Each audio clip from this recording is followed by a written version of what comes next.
जय श्री राधे। आज हम पढ़ेंगे कि हम अपने फाइनेंशियल इंस्टीट्यूशन मतलब कॉमर्शियल बैंक से कैसे मनी क्रिएशन करते हैं या अपनी इकनॉमी में मनी सप्लाई हम कैसे कर सकते हैं।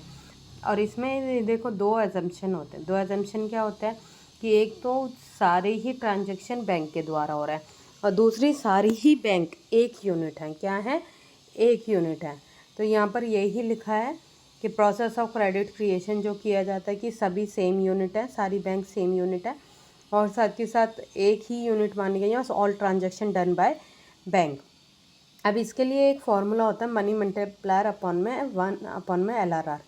अब ये LRR क्या होता है? LRR होता है लीगल रिजर्व रेशियो, जो कि हर कॉमर्शियल बैंक अपने टोटल डिपॉजिट का, मतलब सपोज करो मेरे पास 10,000 का डिपॉजिट आया, कॉमर्शियल बैंक PNB रही, HDFC रही, ICICI रही, इसके पास जो भी डिपॉजिट आया उसका 10%, मतलब 10,000 का 10% आपका कितना हो जाएगा? आपका 10,000 का 10% आपका हो जाएगा 100 ही होगा ना। 10,000 का 10% आपका हो गया 1,000 रुपये। तो 1,000 रुपये वो क्या RBI के पास एज अ रिजर्व कैप्ट कर देगी, एज अ रिजर्व मेंटेन कर देगी। तो यही LRR होता है, LRR। तो इसको हम कहते हैं लीगल रिजर्व रेशियो। क्या कहते हैं हम? Legal reserve ratio. इसको मनी मल्टीप्लायर को निकालने का फॉर्मूला 1/LRR होता है, जिससे हम ये देखते हैं कि कितने टाइम्स यूनिट, मतलब कितने टाइम्स आपका मनी क्रिएशन कर सकते हो। जैसे कि यहाँ पे आपको दे रखा है,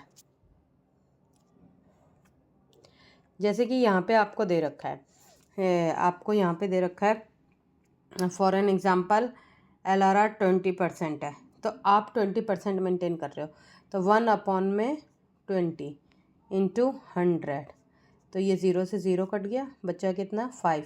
तो 5 टाइम्स, इसका मतलब क्या हुआ? 5 टाइम्स आप लगा सकते हो पैसा। तो जैसे इसमें एक एग्जांपल आपको दिया हुआ है कि हमने इनिशियल डिपॉजिट लगाया 100 रुपये, 100 रुपये लगाया, तो 100 रुपये में 20% हमने क्या किया? रिज़र्व किया। तो रिज़र्व किया तो हमारे पास कितना बच गया? 80। तो 80 हम दोबारा क्या कर सकते हैं? लोन दे सकते हैं।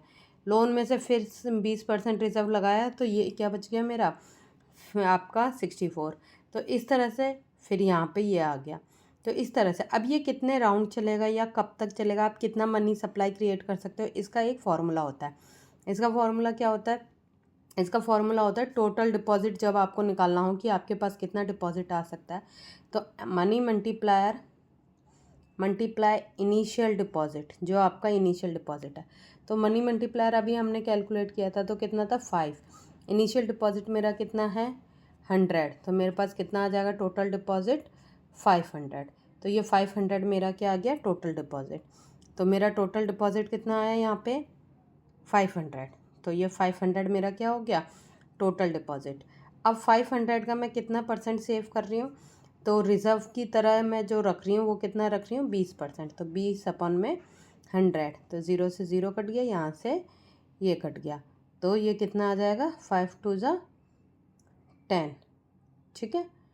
तो 100 में क्या करूँगी? रिज़र्व मेंटेन करूँगी। बाकी का मैं क्या कर सकती हूँ? लोन, मनी क्रिएशन कर सकती हूँ, लोन बैंकों को, मतलब पब्लिक में मनी सप्लाई लोन के फॉर्म में मैं कर सकती हूँ। तो ये था मनी क्रिएशन।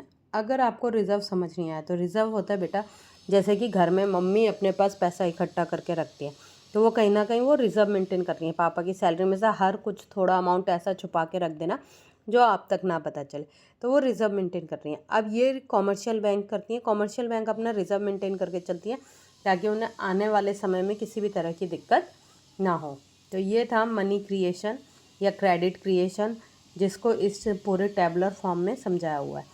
अगर आपको किसी भी तरह की क्वेरी हो, कोई भी डाउट हो, you can comment on particular video. Have a nice day. Thank you.